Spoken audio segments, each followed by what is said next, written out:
Buenas tardes, hermanas catequistas. Las saludo nuevamente con gusto. El día de hoy, jueves sacerdotal, jueves eucarístico, estamos celebrando la solemnidad del cuerpo y la sangre de Cristo.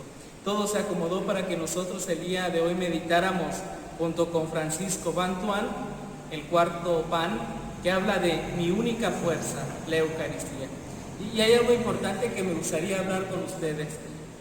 No vamos a hablar de la importancia de la Eucaristía, ni qué es la Eucaristía o quién es la Eucaristía, porque todo esto ya lo sabemos, todo esto ya lo conocemos.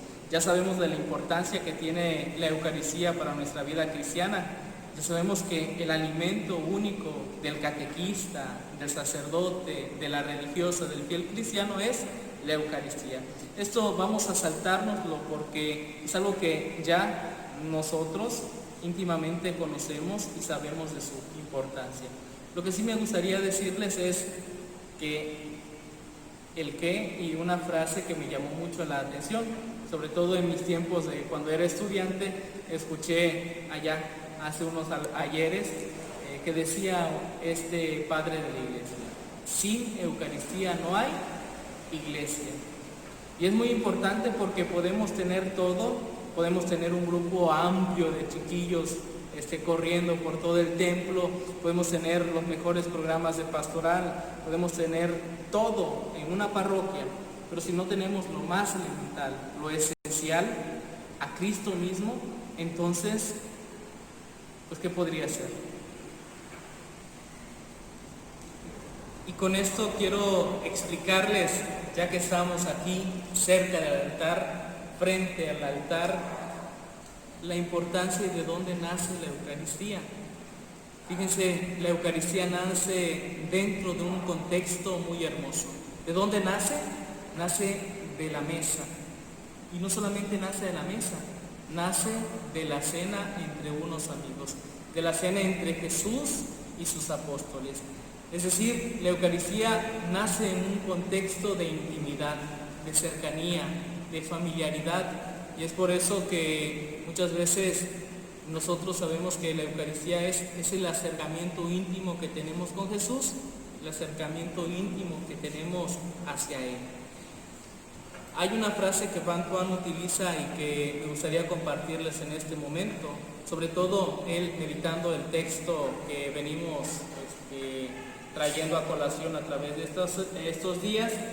Él dice algo muy importante: Jesús siente pena por esa gente, siente pena por la gente que lleva ya 3 días acompañándolo, siente pena por esa gente que está en los rayos del sol, que está ahí presente, que tiene hambre, que tiene sed de justicia, y decide darles un alimento. Y aquí se da la multiplicación del pan, que es la prefiguración de la Eucaristía, que se dará en la noche de la última cena. Siento pena por esta gente. Sabemos que nosotros nos alimentamos de la palabra de Dios. La palabra de Dios también es nuestro alimento, pero Jesús ha querido hacerse más cercano. ¿Cómo? Haciéndose pan. Por eso los invito a que meditemos estas palabras, que ustedes las busquen en su Biblia, las palabras que Jesús pronuncia en la última cena. Esto es mi cuerpo y esta es mi sangre. Esas son las palabras que Jesús pronuncia. Al pronunciarlas dice: esto es decir, esto que tengo en mis manos, esto es mi cuerpo. No es un teatro, no es algo como si fuera una representación. Eso, el pan, es el cuerpo de Jesús, el mismo cuerpo que después será entregado en la cruz e inmolado por nuestros pecados.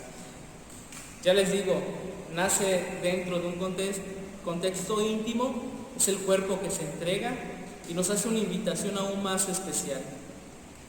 Dice: quien come mi cuerpo y bebe mi sangre tiene vida eterna. Además de todo esto, además de este don tan grande que Dios nos da, todavía nos hace otra promesa mucho mayor, de que quien coma de ese pan y quien beba de ese cáliz, no solamente está comiendo y bebiendo algo, está comiendo al mismo Cristo, y además de esto nos está preparando para un premio mucho mayor. la vida eterna. Por eso los invito a que cada uno de nosotros pensemos sobre todas estas palabras que Cristo ha mencionado de sí mismo y también el contexto en el que se da. Fíjense, el alimento a nosotros, el alimento físico, nos ayuda a reparar fuerzas, energías para nuestro trabajo diario. De esa misma manera, la Eucaristía nos ayuda a reparar nuestras fuerzas, nos ayuda a que nosotros podamos alimentarnos espiritualmente para continuar nuestra vida, así como la estamos haciendo siempre. Es Cristo el alimento que nos da fuerza, que nos ayuda en nuestro caminar diario. Déjenme contarles pues una experiencia acerca de la Eucaristía, sobre todo personal. Cuando celebré ahí en mi tierra, en Tierra Santa, en Agua de Correa, mi primera misa, pues fue un momento especial. Créanme, cuando vi el montón de gente me entró los nervios porque uno ve, ¿no?, la calidez, la calidad de la gente, todo lo que irradia, el momento especial que hacen que a uno le hierva la piel. Es más, y les comparto esto, uno puede verse en el pasado, cuando era seminarista, cuando pasaba los exámenes, cuando sucedían cosas difíciles, y es el momento en el que uno experimenta más la fe de la Iglesia, es un momento en el que uno mira su propio pasado, está en el presente, pero también se vislumbra en el futuro, porque créanme, muchas veces cuando celebro la Eucaristía digo, ¿y cómo iré a celebrar dentro de unos 30, 40, 50? Ya estaré todo ahí con papada y todo, y es de las cosas que a mí me llaman la atención. Los invito a que nosotros sigamos pues en este contexto de la Eucaristía, meditando sobre ello, y también que compartan cada vez que lo hacen a través de el internet, pues nosotros sintamos esta misma gracia que se desborda y que abarca a muchos límites, que no solamente se limita al templo. Pero aquí viene el pero del asunto, sobre todo porque ¿qué hacer hoy cuando no podemos comulgar el cuerpo de Cristo? Cuando no podemos recibirlo físicamente. Es cierto, la Santa Madre Iglesia busca en este amor maternal alimentar a sus hijos de una manera atractiva, de una manera dinámica, busca la manera de hacer llegar el pan de la palabra a sus hijos, pero todavía sigue esta cuestionante en la gente. No es lo mismo, son cosas diferentes, y los invito a que pensemos en las palabras de Van Tuan. Decía que cada situación a él le hacía vivir un momento diferente. Decía, yo celebraba la misa, pero no era dueño de mi situación. ¿Por qué? Porque me cambiaban de aquí hacia acá, y él se iba adaptando al momento que estaba viviendo. Por eso les digo que es importante adaptarnos a la realidad que estamos viviendo. Y podemos decir lo que también Van Tuan dirá con palabras de consuelo. Es la palabra de Dios, es la oración la que consuela en estos momentos.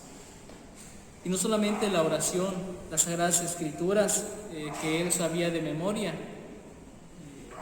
Hay muchos momentos en los cuales él se va acercando y va encontrando esta intimidad con Cristo. Fíjense, lo que más me llamó la atención de él fue que dice que llegó el momento en el que cantaba Te Deum, Tú eres Pedro, y sobre todo, y al final lo remarca, los cantos a la Virgen María.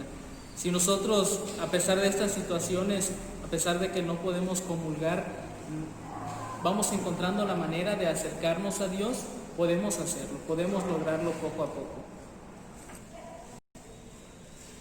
Cristo lo ha dicho, donde dos o más se reúnen en mi nombre, ahí estoy yo. Esa es la importancia, fíjense, de las misas online, de seguir a veces también el rezo de laudes a través de estas plataformas que tenemos, de estos canales que tenemos que hoy nos han facilitado la vida.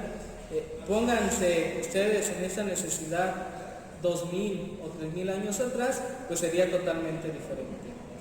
Otra realidad. otro contexto. Hoy estamos en un contexto totalmente diferente en el que podemos acercarnos de una manera muy diferente, dijéramos muchos de aquí de Ciudadela.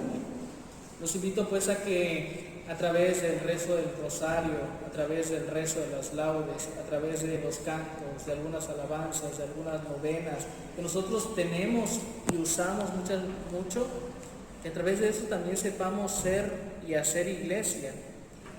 Les he dicho, me llamó mucho la atención que cuando está este meme, ¿no?, donde Satanás se burla de Dios, de que él ha dicho, fíjate, he cerrado muchas iglesias, y Dios le responde en este meme, pues sí, pero se han abierto el doble, el triple, o hasta a veces mucho más de lo que uno se puede imaginar de iglesias en casa.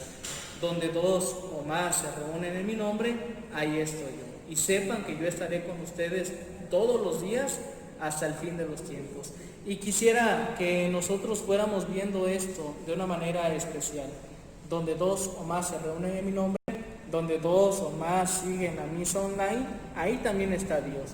Donde dos o más siguen el rezo de las laudes, ahí está Dios. Donde dos o más personas de una misma familia se reúnen para rezar, ahí está Dios. El amor y la misericordia de Dios no tiene límite, no tiene frontera. Encerrarnos solamente en el templo puede ser a veces una ocasión de limitar hoy, en este momento que estamos viviendo, el amor y la misericordia de Dios.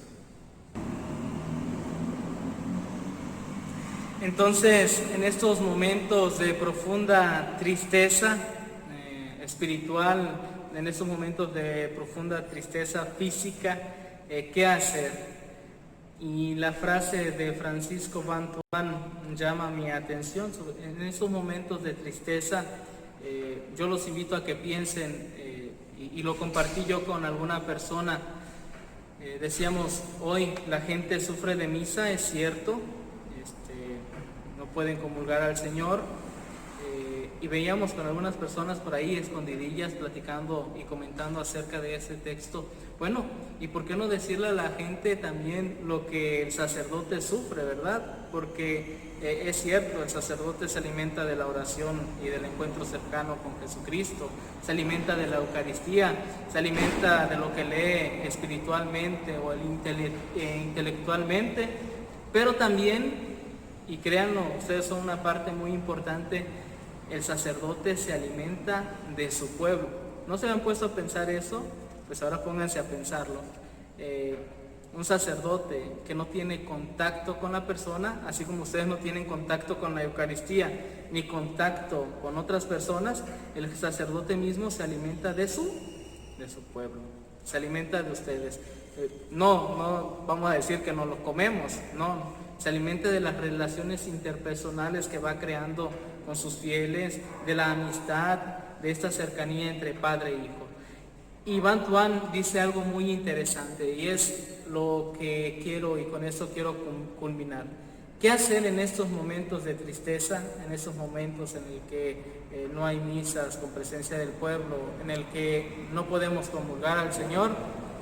Y él ponía una bonita comparación: contemplar a Cristo resucitado. Sí, a Cristo resucitado, que muchas veces es el escándalo de muchos, es lo más bajo a lo que se puede caer. Es lo que debemos hacer, contemplarlo, que sea Él desde su situación de cruz el que nos diga, bueno, pues estás pasando por un momento doloroso y triste, pero también recuerda que yo he pasado por estas situaciones. Después, queridos hermanos, queridas catequistas, contemplar la cruz, asimilar el misterio de la pasión y la muerte de Cristo. Cristo está con nosotros, somos partícipes de su misterio de pasión, muerte y resurrección. Si hemos muerto con Cristo, hemos de resucitar con Él. Si creo en Él, mi esperanza no vacila, aún en los días de desierto y en las noches más oscuras y tristes. Muy bien, y hasta aquí quiero compartir con ustedes este cuarto pan que hemos estado pues viendo en estos minutos. Igual la tarea va a ser la siguiente, que ustedes lean el cuarto pan el día de hoy, lo mediten, hagan la oración que viene ahí y sobre todo si tienen oportunidad de participar ya sea en la misa, ya sea en la procesión de la tarde, desde su teléfono, quiero resaltar eso, pues lo hagan. Que tengan buen día y buena fiesta de el cuerpo y la sangre de nuestro Señor Jesucristo. Que tengan buena tarde.